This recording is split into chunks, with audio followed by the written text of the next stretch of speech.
সাবাস বাংলাদেশ, এভাবে এগিয়ে যাও নতুন দিনের সূচনায়। অর্জনের তর্জনে উড়িয়ে দেশের পতাকা নিয়ে যাও অনন্য উচ্চতায়। এশিয়া কাপে সুপার ফোরে বাংলার বাঘের গর্জনে কুপকার লঙ্কান লায়ন্স। বোলিং ব্যাটিং দুই বিভাগেই লিটনরা দেখালো আগ্রাসী দাপট। আগে বল করে যেমন দেখিয়েছে মুশিয়ানা, ব্যাট হাতেও প্রমাণ করেছেন দারুণভাবে। সুপার ফোরের প্রথম ম্যাচ জিতে টাইগাররা এখন ফাইনালের পথে। লঙ্কানদের বিপক্ষে বাংলাদেশের এমন জয় নিয়ে বাকিটা জানবো জিশান মাহমুদের রিপোর্টে।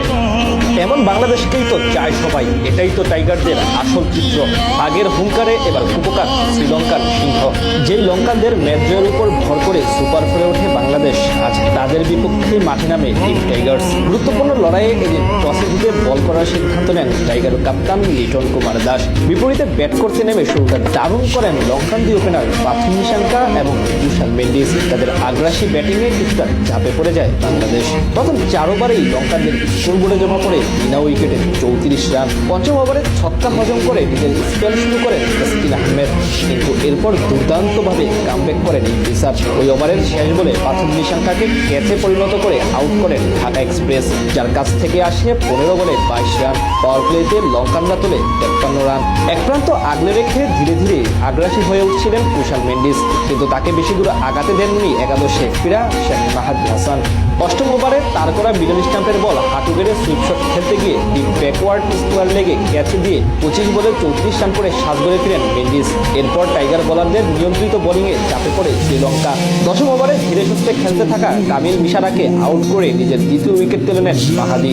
10 ওভার শেষে তাদের স্কোরবোর্ডে জমা হয় 72 রান। সেখান থেকে জুটি করার চেষ্টা করেন দাসুন সানাকা এবং কুশাল পেরেরা, কিন্তু তাদের একসাথে বেশি সময় থাকতে দেননি মুস্তাফিজ। 16 রান করা পেরেরাকে আউট করে এনে দেন ব্রেক থ্রো।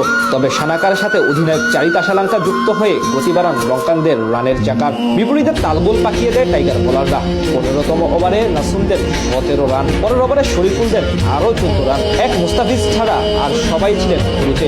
শেষ পর্যন্ত দাসুন সানাকার 37 বলে 64 রানের দুর্দান্ত ইনিংসে ভর করে 168 রান তোলে শ্রীলঙ্কা। বল হাতে মাত্র 20 রান দিয়ে 3 উইকেট নেন মুস্তাফিজ।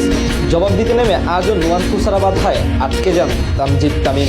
2 গোল মোকাবিলা করে কোনো রান করতে না পেরে ডিরেক্ট বোল্ড হয়ে 7 গোলে ফিরেন এই বাঁহাতি ওপেনার। তবে সেই ধাক্কা বেশ ভালোভাবেই সামলে নেন লিটন কুমার দাস এবং সাইফ হাসান। দুই ব্যাটারে মিলে দারুণভাবে কাজে লাগাতে থাকেন পাওয়ার প্লে 6 ওভার। পঞ্চম ও ষষ্ঠ ওভারে যথাক্রমে 14 ও 11 রান আনেন এই দুই ব্যাটার। প্রথম পাওয়ার প্লে শেষে টাইগারদের স্কোরবোর্ডে জমা পড়ে 7 রান।